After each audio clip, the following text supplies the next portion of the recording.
What's up, Unlocking Your Inner Strength listeners? How would you like to know the secret and effective, very powerful goal-setting method that I use that you can use week by week to move yourself down the field of success? Well, I have good news for you. I've put together a special report showing you exactly how to do this. Normally, it's $45, but since you're a loyal listener to the show, you can get it for only $10 at unlockingyourinnerstrength.com/time.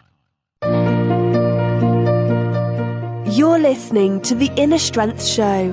If you want to step into your greatness, you've come to the right place. Here is your host, the human strength expert, Kyle Newell.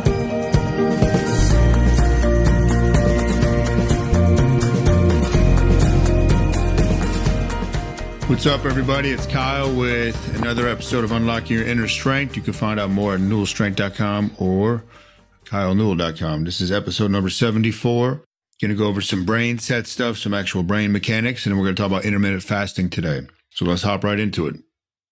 This is not really scientific, the 4 quadrants of your brain, because it's not really quadrants, but it's something that kind of clicked in my head when I was just listening to a book when I was driving around. So if we had 4 key areas of your brain, quadrants, right? You have the upper and lower.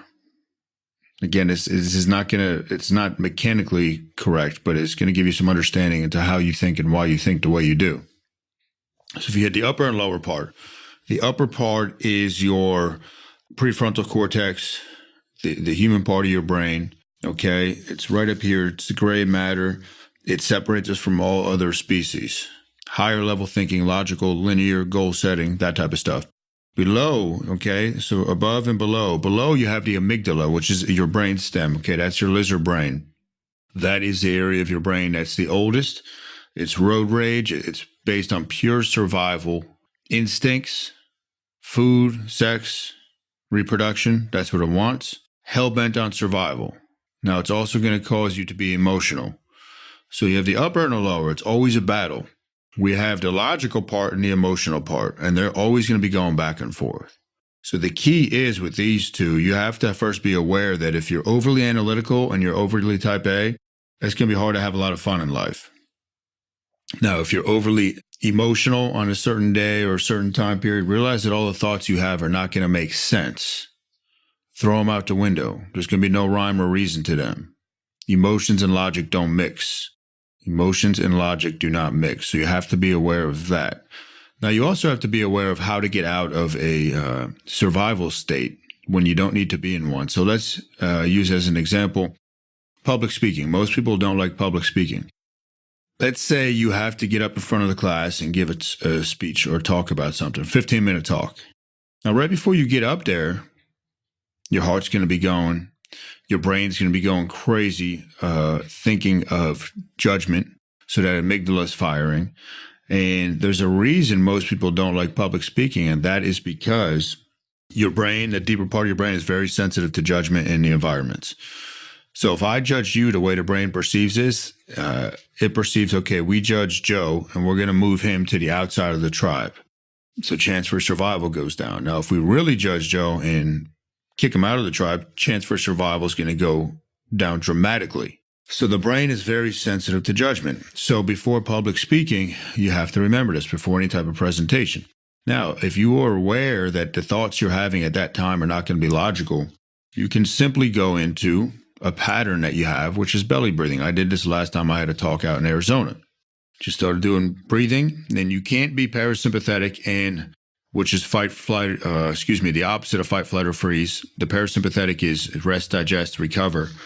You can't be parasympathetic and overly stressed and in survival mode at the same time. So if you went to your belly breathing right before you had to give that presentation, you're going to calm everything down. But you have to be aware of the upper part of the brain and the lower part of the brain. Now, you also have the left and right hemispheres. Now, these are structurally are right next to each other. Right brain thinking is more creative. So left-handed people, left-handed sided dominant people are going to use the right side of their brain more. Right-handed people are going to use the more linear and logical part of their brain a little more. So you have both hemispheres. Now, how do we get to use both of these parts of the brain together? Well, the corpus callosum connects both parts of the brain. Okay, both sides of the brain, I should say. Now, you could actually strengthen and grow the corpus callosum when we do ambidextrous stuff, ambidexterity stuff, when you're doing like the mallet drill, which you've seen me do before, when you're writing with your opposite hand backwards cursive. These things will all increase the size and the blood flow of that corpus callosum to connect both sides of the hemisphere. So you want to, first of all, be aware of which side dominant are you. All right, so it's all about recognizing patterns and where you're weak and how can you increase that weakness or outsource it if you have to, whether you're running a business or you're working with a team or whatnot. And how do we make them work together? So what side are you and how do we work them better together? And I'm a firm believer that if you have knowledge of your brain and how your brain works, you're going to be able to get a lot more accomplished. You're going to have much more success and you're going to be able to get out of a rut much quicker. That's helped me tremendously, just knowing how my brain actually functions. Because then I can recognize a thought or an emotion and realize that my thoughts are what's driving the emotion. And in the emotion, it's kind of like a vicious cycle. We'll fuel those thoughts and make them not real when it's something bad. And it becomes this whole thing. So how do you get out of it? Okay. Now, that's enough for the brain today. Remember, I've been trying to really hit you with some brain stuff, mindset stuff before I get into the nitty gritty. I want to go over intermittent fasting today. So intermittent fasting is something that a lot of people have questions on. I just had somebody at our annual holiday party ask me the other day, what are your thoughts on intermittent fasting? I chuckled because I thought she was messing with me, but she wasn't. So I explained to her, if you had asked me 4 years ago about intermittent fasting, I would have told you it was garbage. However, in 2014, when I was getting ready for 2 bodybuilding shows, I was doing research on how to get the last little bit of stubborn fat off of my body. It had nothing to do with health reasons or whatnot. So with fat, you have to realize that we have stubborn fat cells. Okay, you have beta fat cells, alpha fat cells. Your stubborn fat cells, for guys, that's typically going to be your lower abdomen, love handles, glutes. Females can be thighs and glutes, typically. Has a very poor blood supply, so it's very hard to lose that fat. Now, if you touch those areas of your body, they're going to be colder to the touch. That's because of the reduction in reduced blood flow. So if you can't get blood flow in, you can't transport the fat out. So across my research, I discovered that doing fasting would increase blood flow to these stubborn areas. So bam, real simple solution. But I wasn't a big believer in fasting, period, at that time. And fasting for long periods of time, I knew I could not do getting ready for my bodybuilding show because I had to maintain muscle. So at the time, I was eating about 1,700 calories a day, 4 meals. I would be starving after each meal, miserable. Always hated dieting for bodybuilding shows. I loved the discipline, but I hated the dieting.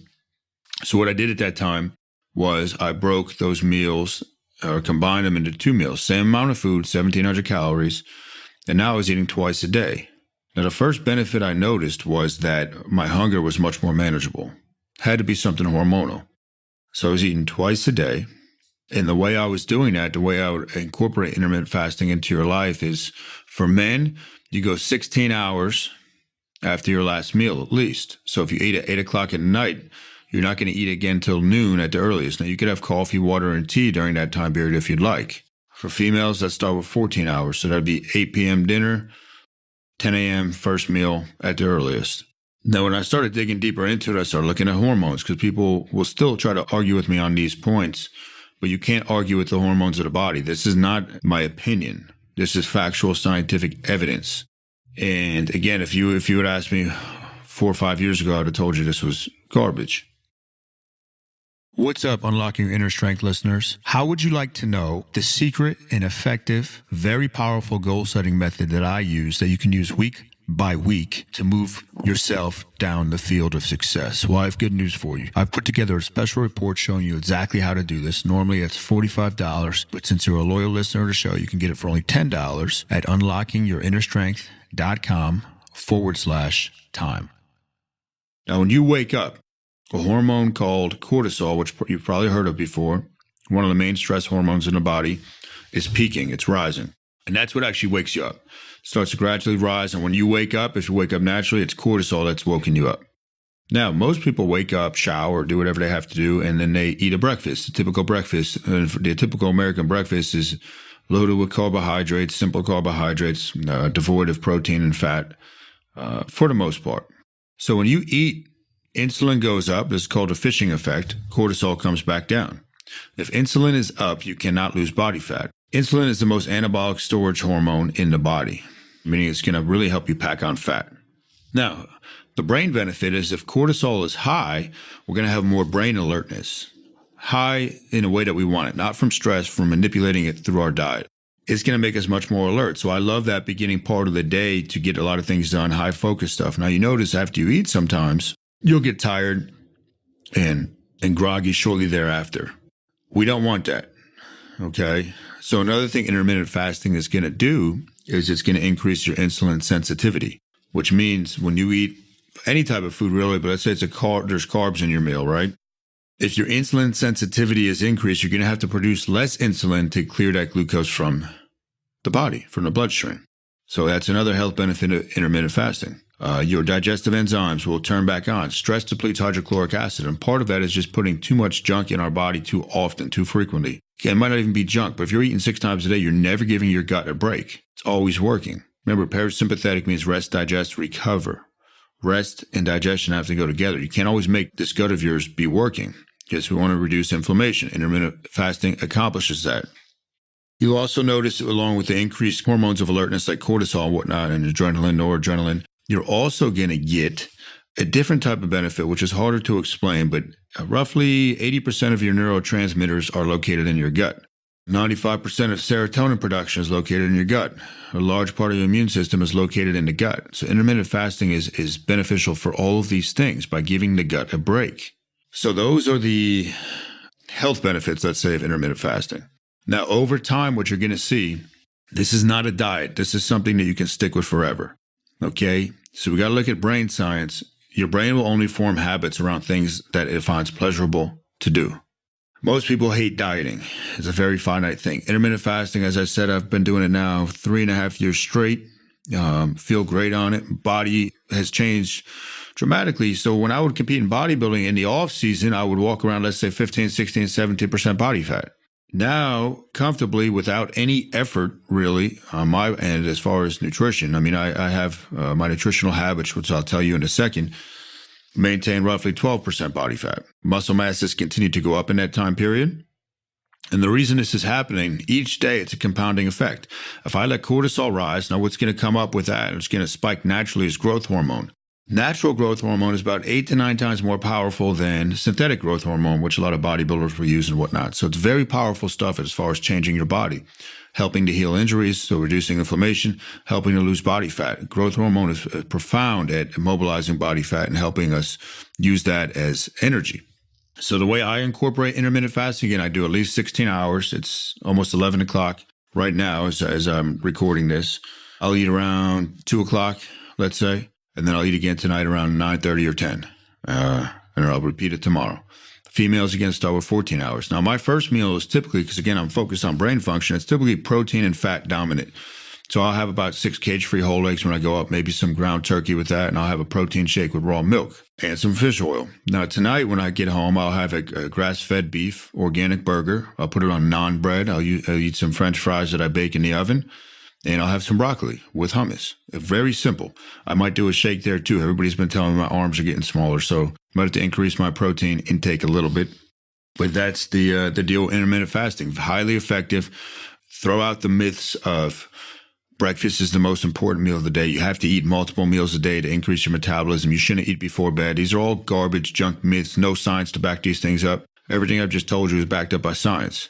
So that's all I have for this episode. I'm actually going to record another episode here in a second about exercise selection. And I hope you enjoyed it. If you have not left a review yet on iTunes, please do so. Unlocking Your Inner Strength, and share this with somebody that can use it, that can use something beneficial in their life. I hope you liked it, and I'll be back for the next episode soon.